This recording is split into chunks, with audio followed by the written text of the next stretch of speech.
Bismillahirrahmanirrahim. Assalamualaikum warahmatullahi wabarakatuh. Kenalkan, nama saya Bagas Jaya Nugraha. Saya membuat video ini untuk menyelesaikan tugas besar 2 mata kuliah statistik bisnis dengan dosen pengaku Ibu Dewi Pratiwi, dengan tugasnya untuk membuat uji asumsi klasik dengan software statistik dan mengobati data tidak normal yang ada penyimpangan dari asumsi klasik tersebut, lalu membuat regresi dan korelasi linear berganda dengan software statistik. Dan software statistik yang saya akan gunakan pada kesempatan kali ini adalah SPSS.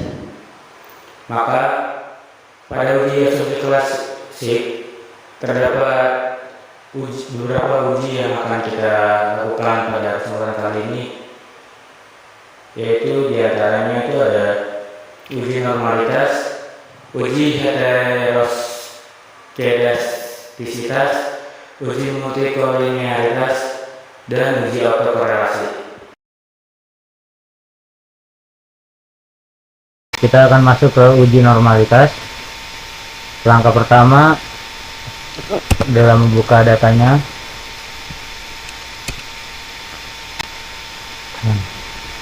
di sini saya menggunakan data dengan 4 variabel bebas dan 1 variabel terikat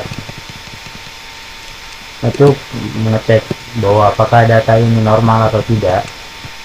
Kita akan melewati beberapa langkah-langkah. Yang pertama, kita klik analyze,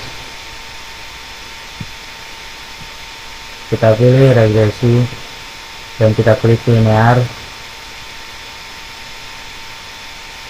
Nah, di bagian Y1 ini kita masukkan ke dependent, dan variabel bebas semuanya kita masukkan ke independent.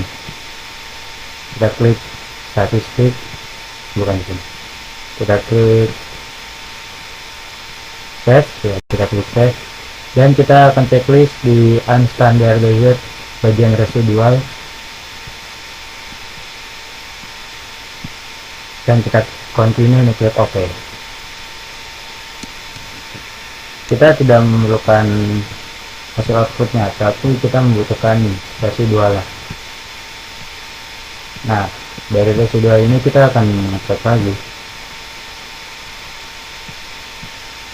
dan kita akan uji normalitasnya dengan cara klik analyze, kita pilih non parametric test, klik legacy dialog, dan kita klik one sample KS.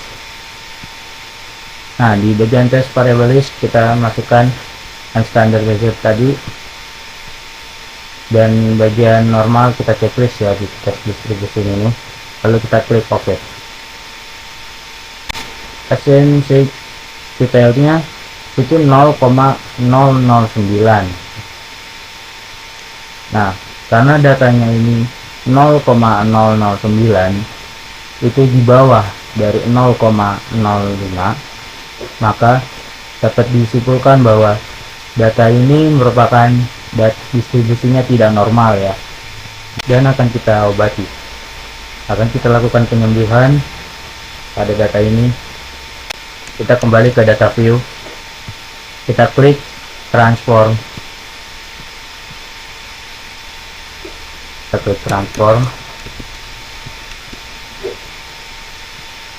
Pada target variable kita isi u underscore ln.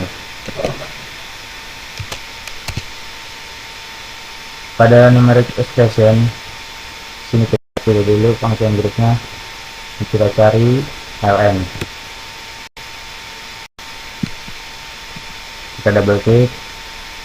Nah, lalu kita masukkan, kita ganti tanda tanya ini dengan variabel y, dan kita klik OK. Kita klik OK.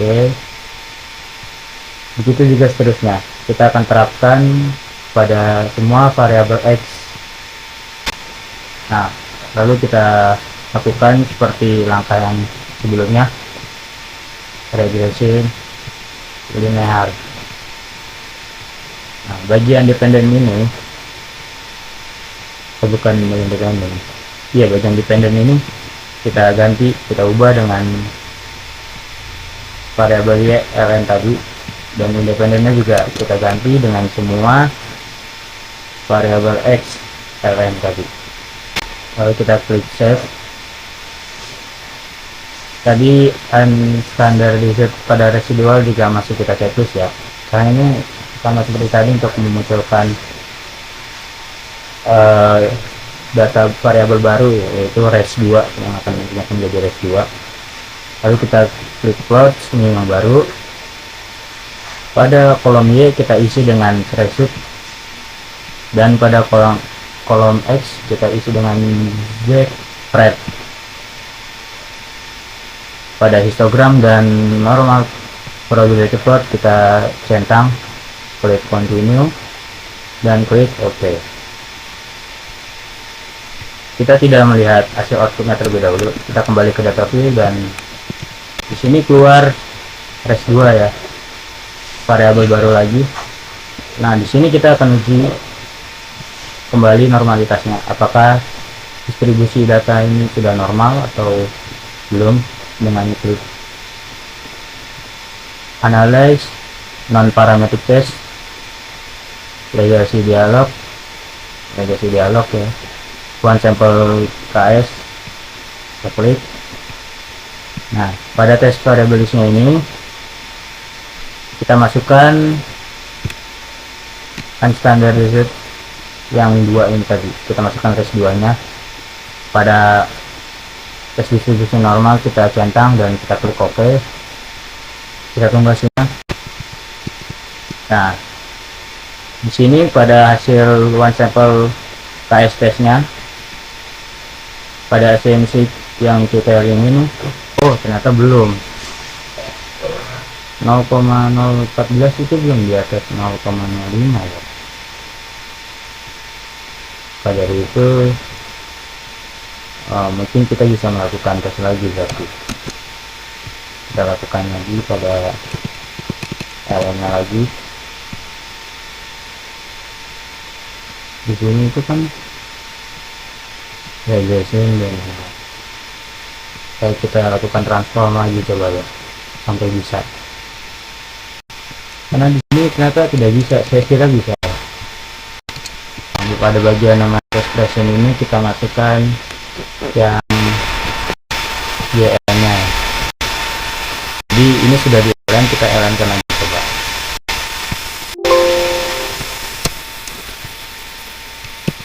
Nah, hasilnya seperti ini, dan kita terapkan ke semuanya. Coba transform untuk variable 4 3 4 3 selesai. Nah, sudah selesai. Kita lakukan hal tadi, analyze untuk memunculkan res, berarti sekarang ini sampai res 3. Nah, sudah muncul nih res 3 nih, datanya juga jadi ada yang hilang-hilangan.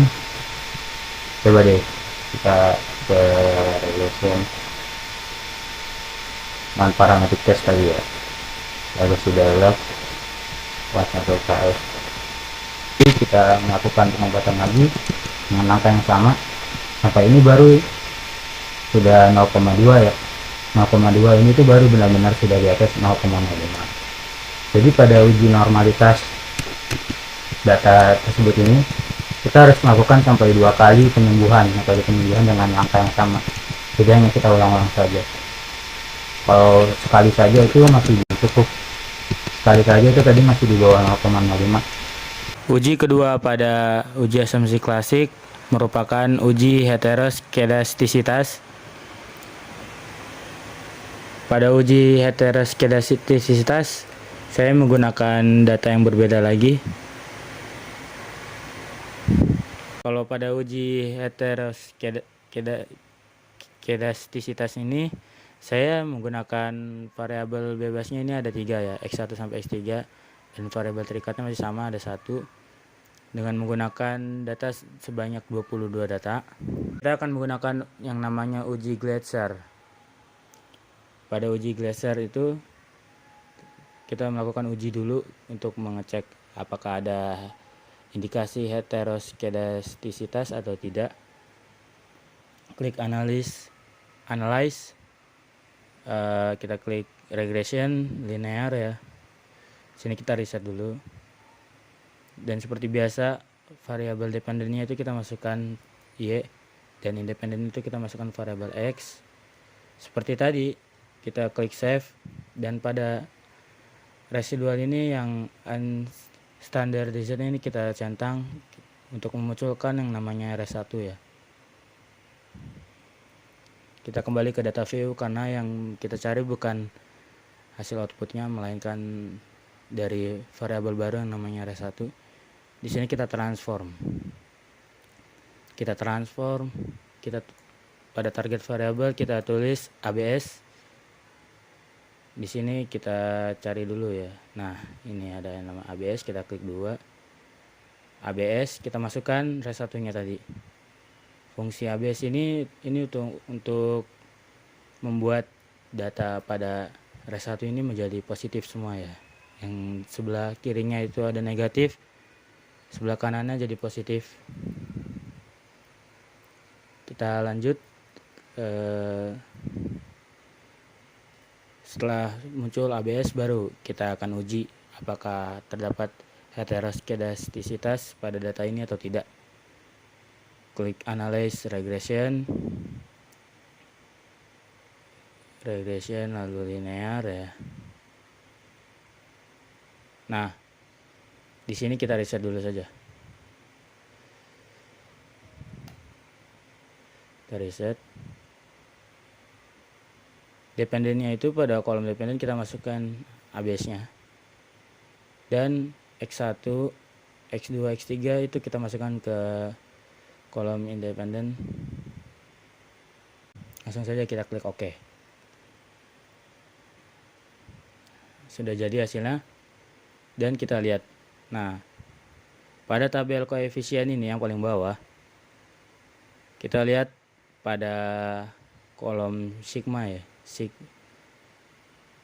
Pada kolom sig ini tuh, apabila datanya ini berada di bawah dari 0,05, maka data tersebut terindikasi ada heteroskedastisitas. Data ini tuh mengandung heteroskedastisitas. Ya, dikarenakan data ini mengandung gejala heteroskedastisitas, maka perlu dilakukan penyembuhan agar data ini sudah tidak mengandung lagi heteroskedastisitas. Nah, langkah-langkahnya yang digunakan dalam mengatasi masalah pada uji heteroskedastisitas dari data ini, kita pergi ke transform, compute variable. Nah, kita isi target variable dengan ini, kita riset dulu. Kita isi target variable dengan variabel yang signya itu kurang dari 0,05. Dalam kasus ini itu tadi yang signya itu kurang dari 0,05 itu adalah X1 ya, karena dia signya 0,000. Maka di sini kita tulis pada target variabelnya X1 underscore 2. Pada numeric expression ini kita ketik manual X1 di tanda bintang atas X1, lalu kita klik OK. Kita kembali lagi ke data view dan hasilnya akan muncul variabel baru yang bernama X1 underscore 2. Nah, kita pergi lagi ke transform, compute variable. Kita pergi dan di sini kita riset lagi. Lalu kita isi target variabel dengan WGH underscore 1. Bukan underscore 1 tapi underscore Y. Pada numeric expression ini kita tulis Y slash variabel tadi yang baru kita masukkan, lalu kita klik OK. Begitu juga kita akan aplikasikan terhadap semua variabel X. Langkah selanjutnya itu kita klik analyze regression linear. Ini kita klik reset dulu, kita reset dulu ya. Nah, pada kotak dependent kita isi variabel WGH underscore y ini, dan WGH X nya ini kita masukkan seluruhan ke independent. Lalu kita klik save ya, centang unstandardized pada residual, continue, lalu oke. Akan muncul pada data view, akan muncul variabel baru lagi, yaitu res2. Nah, res2 ini kita absolutkan dengan cara transform compute variable. Ini kita reset lagi, target variable kita tulislah abs res. Ini kita pilih abs numeric expressionnya, dan kita masukkan res2 tadi. Kita masukkan res2, kita klik OK, maka res2 nya tadi ini akan menjadi positif semua. Bentar, ini kayaknya kita perlu naikkan desimalnya ya, nah agar keluar angkanya gitu. Nah, setelah ini maka kita akan lakukan lagi uji Glatzer ya, uji heteroskedastisitas lagi, analyze, regression, linear. Kita reset lagi, masukkan abs res ke kolom dependent, lalu WGH X1, X2 dan X3 nya ke kolom independent. Sudah, itu saja. Kita klik OK. Sudah keluar nih hasil regressionnya.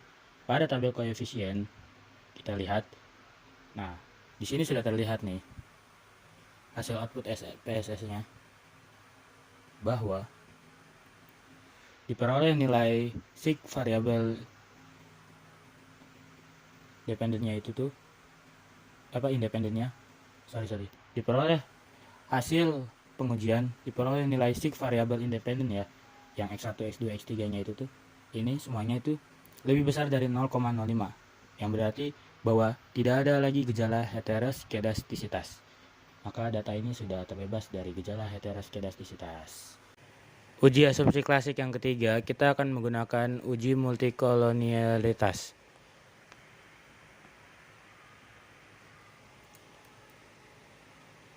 Pada uji multikolonialitas, saya menggunakan data baru lagi ya.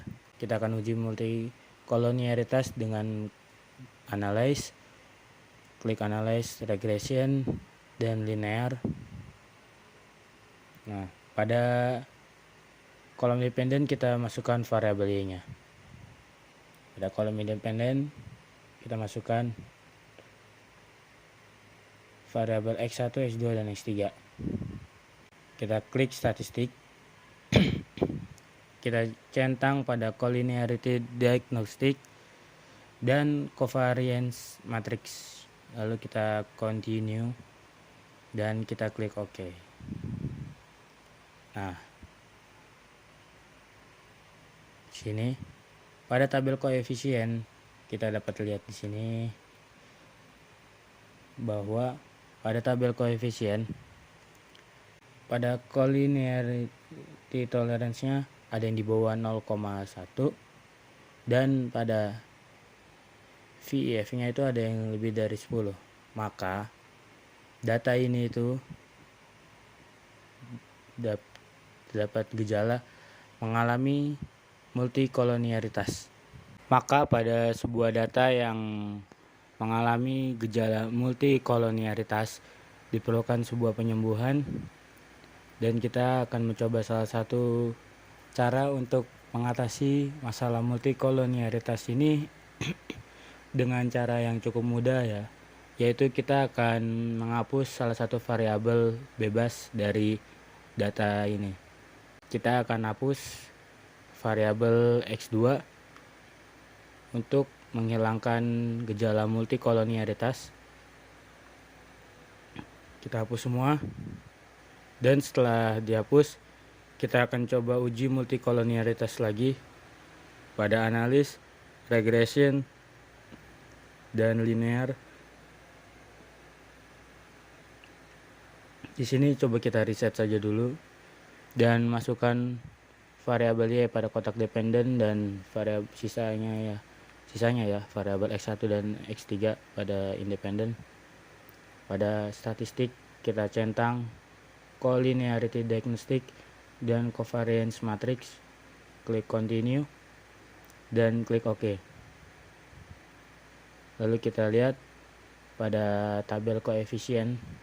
Nah, di sini terpampang jelas ya bahwa hasil pada tabel koefisien pada kolom collinearity tolerance itu collinearity tolerance-nya berada di atas 0,1 dan VIF-nya itu di bawah 10 atau kurang dari 10 ya, yaitu 1. Dan begitu juga dengan collinearity tolerance-nya. Untuk X1 dan X3 ini sama angkanya.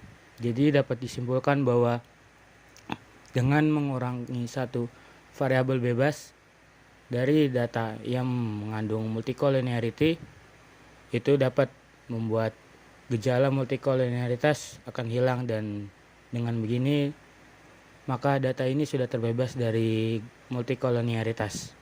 Yang terakhir dalam uji asumsi klasik adalah uji autokorelasi. Untuk menguji autokorelasi, saya menggunakan data yang baru lagi. Kita pergi ke Analyze, klik Regression, Linear. Sama seperti yang sebelumnya, kita masukkan Y pada kotak dependen dan X1, X2 pada kotak independen. Kita klik Statistik dan centang pada Durbin Watson di residual ya. Continue, klik Continue dan klik OK. Nah, di sini keluar pada model summary Durbin Watson-nya sebesar 0,189. Nah, untuk mengetahui apakah data ini terdapat autokorelasi atau tidak, kita bisa pergi ke tabel Durbin Watson. Variabel bebasnya itu ada 2, maka K sama dengan 2. Jadi DL-nya sama dengan 1,1004 dan untuk DU-nya adalah 1,5367. Rumusnya adalah Durbin Watson hasil dari data yang ingin diuji autokorelasi ini harus berada di antara DL dan 4 dikurang DU. DL-nya adalah 1,1004, sedangkan 4 dikurang DU sama dengan 2,4633. Sedangkan di sini Durbin Watson-nya adalah 0,189.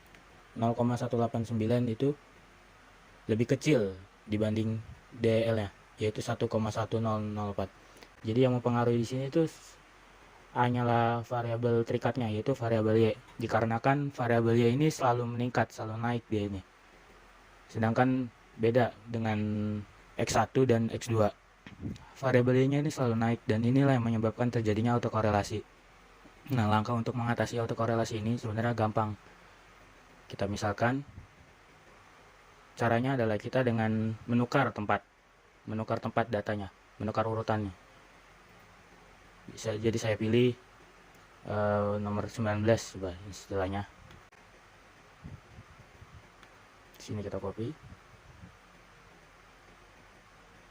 Nah, data ke-19 akan kita tukar dengan data ke nomor 3. Nah, jadi kita pindahkan satu data aja satu sama lain, urutannya saja. Jadi ada salah satu data besar menghimpit di antara dua data yang berurutan tuh. Dan begitu juga di bawahnya ada salah satu data kecil yang berhimpit di antara dua data yang besar gitu. Jadi datanya itu tidak selalu naik gitu. Jadi kayak ada perubahannya yang drastis gitu. Kita cek apakah data ini membuat sudah terbebas dari autokorelasi. Kita klik Analyze, Regression, Linear. Ini kita reset dulu.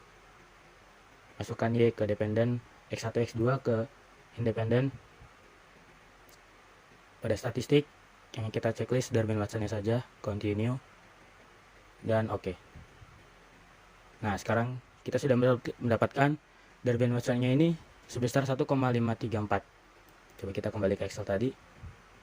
Kita tulis di sini 1,534. Dan jika kita bandingkan di antara 1,534 yaitu DW-nya dengan DL-nya itu sudah pas, lebih besar DW-nya dibanding DL-nya. Sudah lebih besar 1,534 dibanding 1,1004 dan tetap lebih kecil dibanding 4 dikurang DU-nya, yaitu 2,4633. Jadi DW ini berada di antara DL dan 4 dikurang DU. Ini sudah benar dan sudah dapat dipastikan bahwa data ini sudah terbebas dari autokorelasi. Dan tugas yang terakhir adalah membuat regresi dan korelasi linear berganda dengan software statistik, yaitu SPSS. Untuk melakukan regresi dan korelasi linear berganda, saya akan menggunakan data untuk melakukan uji normalitas yang tadi. Data untuk melakukan regresi dan kolonialitas berganda terdiri dari 4 variabel bebas dan 1 variabel terikat, X1, X2, X3, dan X4, lalu ada Y1. Cara membuat regresi dan korelasi linear berganda yaitu dengan menuju analyze, regression, linear. Nah, untuk Y1 kita masukkan ke kotak dependen dan variabel bebasnya kita masukkan ke independen. Itu saja dan kita klik OK. Nah, yang dilihat dalam regresi dan korelasi linear berganda yaitu pada tabel koefisien kolom Unstar DZB. Sekian video yang saya buat. Mohon maaf apabila terdapat kekurangan dalam pembuatan video ini. Terima kasih sudah menonton dan wassalamualaikum warahmatullahi wabarakatuh.